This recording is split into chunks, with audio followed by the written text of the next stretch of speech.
En esta ocasión hablaré sobre la ciencia y la fe cristiana. El autor original del video es el padre Manuel Carreira. Su servidor Gabriel Andrés González González está realizando una síntesis de este video en 8 subtemas. Podemos comenzar. El primer subtema es la idea central, que es la no contradicción esencial. Manuel Carreira sostiene que no existe una contradicción real entre ciencia y fe. Las tensiones que aparecen suelen derivar de interpretaciones equivocadas o del intento de que una disciplina ocupe el terreno de la otra. En su enfoque, reconocer la diferencia de ámbitos evita la diferencia y el rechazo acrítico de la ciencia como un fideísmo que renuncia a la razón. El segundo subtema, ámbitos y funciones distintas. La ciencia se ocupa de describir, explicar y predecir fenómenos observables mediante métodos empíricos. La fe cristiana aborda las preguntas últimas sobre sentido, valor y trascendencia. No se trata de jerarquía, sino de funciones distintas. Pedirle a la ciencia respuestas sobre el sentido último sería exigirle un instrumento que no tiene, y exigir pruebas experimentales a la fe sería malinterpretar su naturaleza. Tercer subtema, complementariedad entre ciencia y fe. Aunque usan métodos diferentes, ciencia y fe pueden enriquecerse mutuamente. La fe plantea interrogantes éticos y existenciales que orientan la investigación. La ciencia, a su vez, ofrece conocimiento que profundiza la contemplación de la realidad. Esa interacción favorece preguntas mejores, prácticas más responsables y una comprensión más rica de nuestro mundo. Cuarto, fe y razón como dos alas. Retomando la imagen de San Juan Pablo II que Carreira recoge. La fe y la razón son como dos alas que permiten al ser humano elevarse hacia la verdad. La fe no exige renunciar al pensamiento crítico, sino que lo ilumina. La razón, por su parte, no debe cerrarse a lo trascendente si quiere captar la amplitud de la realidad humana. Quinto, ejemplos históricos y biográficos. Hay modelos concretos que confirman esta visión.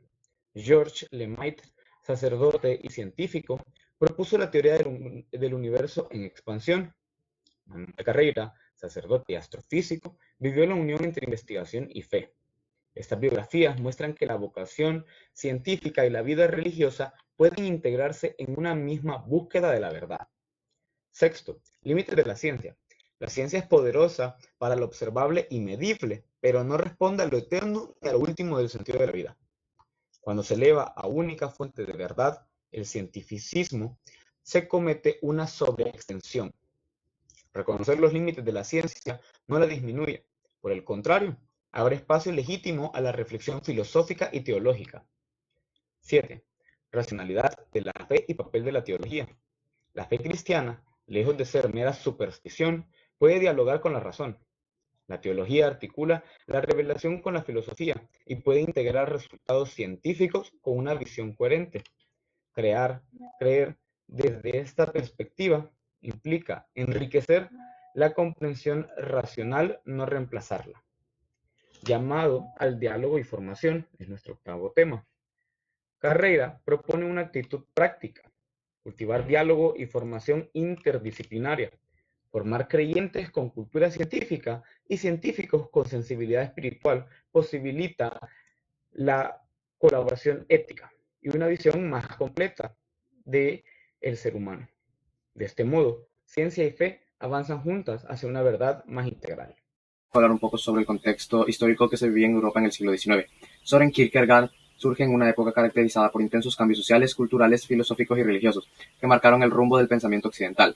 Durante el siglo XIX, Europa experimentaba la consolidación de la revolución industrial, el crecimiento de las ciudades y el auge de las nuevas clases sociales, lo que transformó profundamente la vida cotidiana y los valores tradicionales en el ámbito intelectual. El cristianismo, heredado de los siglos anteriores, comenzó a mostrar signos de desgaste frente al avance de la ciencia, el racionalismo y la modernidad. El positivismo y la confianza de la razón prometían explicaciones más objetivas del mundo, lo que debilitaba la influencia de la fe de la vida pública y privada. La filosofía hegeliana dominaba el panorama intelectual, ofreciendo sistemas totalizantes que buscaban explicar la realidad de manera abstracta y universal. Frente a esta visión, Kierkegaard se lanzó en defensa de lo concreto y lo individual, denunciando la tendencia a disolver al ser humano en categorías impersonales, criticó duramente el cristianismo institucionalizado, que, según él, había perdido la autenticidad de la fe para convertirse en una práctica rutinaria y socialmente aceptada, vacía de verdadero compromiso espiritual. En este clima de crisis y de sentido, Kierkegaard propone una reflexión que parte de la interioridad del individuo, del salto de fe y de la confrontación con la existencia misma, sentando así las bases de lo que más tarde se conocería como filosofía existencial. Luego les vengo sobre la biografía de Søren Kierkegaard. Søren Kierkegaard nació en Copenhague, Dinamarca, en 1813, en el seno de una familia profundamente marcada por la religión luterana. Su padre, Michael Pedersen de Kierkegaard, fue una figura central de su vida, un hombre severo y atormentado por la culpa, cuya visión trágica del mundo influyó decisivamente en la sensibilidad de su hijo. Desde temprana edad, Søren fue un joven introspectivo, inclinado a la reflexión, y pronto demostró su interés apasionado por la teología, la filosofía y la literatura. Se formó en la Universidad de Copenhague, donde estudió teología, pero a lo largo de su vida se distanció de la iglesia oficial danesa, a la que consideraba corrupta, complaciente y más preocupada por el poder y la tradición que por la verdadera autenticidad de la fe. Su vida personal estuvo marcada por la experiencia dolorosa, su ruptura con Regin Olsen, con quien había estado comprometido. Esto hizo que Kierkegaard decidiera poner fin al compromiso, convencido de que su vocación lo obligaba a una vida solitaria, dedicada por completo a la escritura y a la reflexión espiritual. El aislamiento fue una constante en su existencia. Kierkegaard vivió entregado a una intensa producción intelectual, en la que exploró temas como la angustia, la desesperación, la libertad y la fe. Estos no eran solo conceptos teóricos para él, sino experiencias vitales que enfrentaban en carne propia. Él creía que la angustia era el punto de partida para comprender la condición humana y el camino hacia la relación auténtica con Dios. Murió prematuramente en 1855 a los 42 años, dejando tras de sí una obra monumental que transformó el rumbo de la filosofía y la teología. Sus escritos, a menudo publicados bajo seudónimos, influyeron de manera decisiva en autores como Heidegger, Sartre, Jaspers y Camus, y lo convirtieron en una figura clave para el nacimiento del existencialismo. Su legado no solo fue una crítica radical a la superficialidad de la fe institucionalizada, sino también una invitación a vivir la espiritualidad de manera personal, profunda y comprometida. Profesor, mi nombre es Mario Benjamín Pozas Figueroa y hoy vengo a hablarles sobre el apartado número 1, número 2 y 10 de nuestro documento, siguiendo siempre la descripción de nuestro filósofo y pensador Søren. En el primer apartado habló sobre entre el gran terremoto y la alegría indescriptible. Cuando hacemos referencia al gran terremoto, se refiere a la confesión que tiene o se observa de parte de su padre sobre una maldición de Dios, ¿verdad? Lo que vivió en su juventud, lo que le llevó a él a creer que su familia vivía bajo una maldición como tal, el cual se conoce como la providencia. Luego también tenemos el sacrificio de la fe, lo podemos observar en la ruptura de su compromiso con Regina Olsen, que fue interpretada como un acto o un sacrificio personal impuesto por Dios, ¿verdad? Comparándose él mismo como el personaje bíblico de Abraham. También tenemos la conversión en 1838, que tras la muerte de su padre vivió una profunda experiencia religiosa, lo cual lo llevó a una alegría indescriptible como tal. Luego tenemos en el capítulo número 2, biografía, en el apartado número 2, biografía, reflexión filosófica y experiencia religiosa. Aquí hablamos sobre lo antisistemático, lo cual se opone al sistema filosófico de Hegel. Su filosofía es antisistemática, como ya lo he dicho, y antidiscursiva, concebida como un dardo, que esta hace referencia al sistema como tal. También tenemos los ejes de su obra, los cuales su trabajo se dividen como en 3 esferas de existencia, que son las que están aquí, como diario de este doctor, filosófica, el concepto de la angustia, y la religiosa, que es el temor y el temblor. También tenemos lo que es la paradoja, que es considerada como el método filosófico, ¿verdad? siendo esta la pasión del pensamiento. Luego tenemos lo que es el legado, el cual se le considera como el padre del existencialismo, y este se definía como un espía al servicio de Dios, ¿verdad? Esto con el fin de denunciar las faltas de la autenticidad de la cristianidad de su tiempo. Un poco del subtema 4, el principio y la subjetividad. Kierkegaard inaugura una filosofía centrada en la subjetividad como núcleo de la existencia humana. Para él, el individuo no puede conocer con certeza nada fuera de sí mismo, y por eso la única verdad auténtica es la que se vive desde dentro. Esta subjetividad no es pasiva ni contemplativa, sino una pasión infinita, que implica lucha, decisión y compromiso. El sujeto es una síntesis entre lo interno y lo temporal, y su existencia se define por el modo en que enfrenta esa tensión. Kierkegaard rechaza el pensamiento abstracto, que pretende explicar la vida desde fuera, y propone una libertad moderna que no mira hacia el pasado como los griegos, sino que se proyecta hacia el futuro.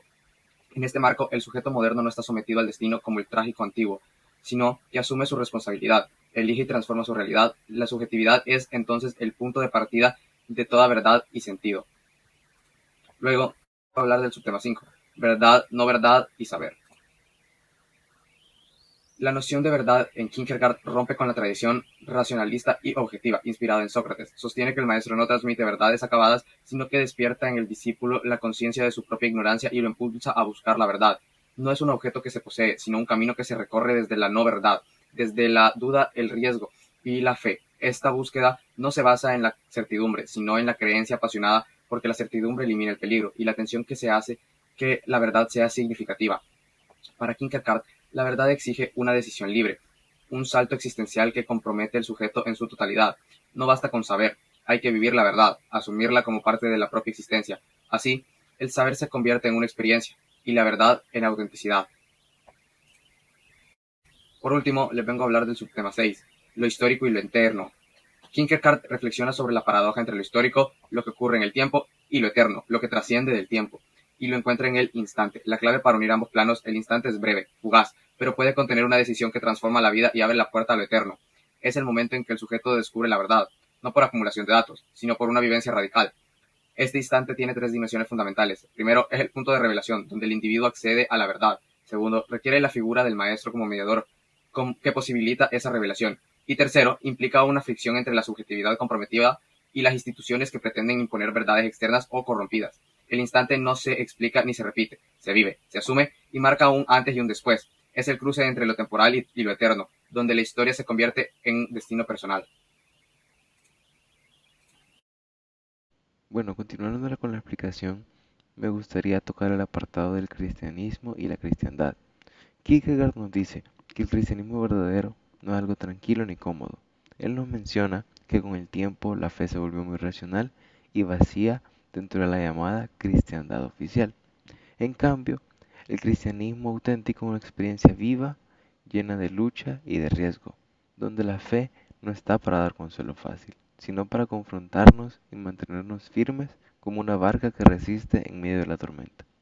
Siguiendo con la explicación, tenemos la paradoja de la fe. Kierkegaard nos menciona que la fe va más allá de la razón y de la ética.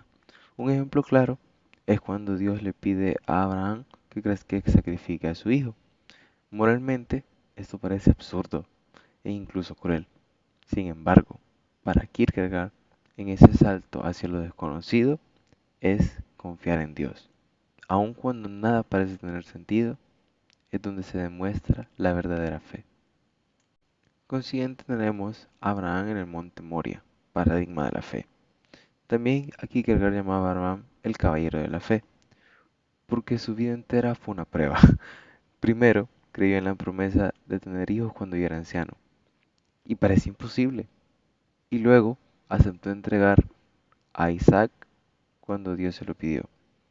Con esto, el autor quiere mostrar que la fe auténtica siempre es lucha, esperanza y confianza absoluta en Dios, no una simple seguridad que evita las dificultades.